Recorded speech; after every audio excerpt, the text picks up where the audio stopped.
मुंबईसह महाराष्ट्रामध्ये आकडेवारी लपवण्याचा प्रकार सुद्धा केला जातोय। लसीकरणाबरोबर हा आकडेवारीचा मुद्दा सुद्धा तुम्ही उपस्थित करणार आहात का? नाही, एक लक्षात ठेवा, आकडेवारीच्या संदर्भात त्या ठिकाणी स्पष्ट उत्तर जे विचारलं त्याचं दिलंच गेलं नाही। आपण बघाल, मार्च ते एप्रिलच्या दरम्यान जे पत्रामध्ये देवेंद्रजींनी उल्लेख केलाय, त्याचबरोबर 1 फेब्रुवारी ते 30 एप्रिल याच्यामध्ये साधारण 30-40% मृत्यूंचा उल्लेखच त्या ठिकाणी नाही आणि त्याच्यामुळे स्पेसिफिकली त्याचं उत्तर नाही।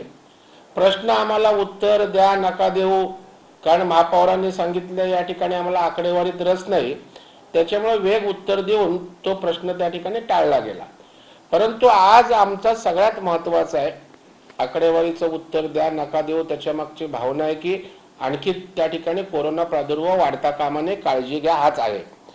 परंतु त्याचबरोबर मुंबईकरांसमोर अनेक प्रश्न आहेत। आजही लसीकरण केंद्र कुठे आहेत, त्या केंद्रांवर त्या ठिकाणी नेमकी लस कधी उपलब्ध होणार, कशी उपलब्ध होणार, त्या ठिकाणी कम्युनिकेशन प्रॉपर नाही। पहिला डोस घेतलेले ज्येष्ठ नागरिक असतील, त्या ठिकाणी आजाराने व्याधीने त्रस्त लोक असतील, ते केंद्रावर जात आहेत आणि पुन्हा तिथून परत पाठवलं जातंय। काही ठिकाणी तर केंद्रावर लस आहे, अंधेरीसारख्या ठिकाणी तिथे माणसंच नाहीत। याचा अर्थ त्या ठिकाणी खूप कम्युनिकेशन गॅप आहे, प्रॉपर ऑनलाईन त्या ठिकाणी कम्युनिकेट होत नाही। काही ठिकाणी लसीकरण केंद्र दिलेत, ती पार्शियल त्या ठिकाणी ठरवून दिली जात आहेत।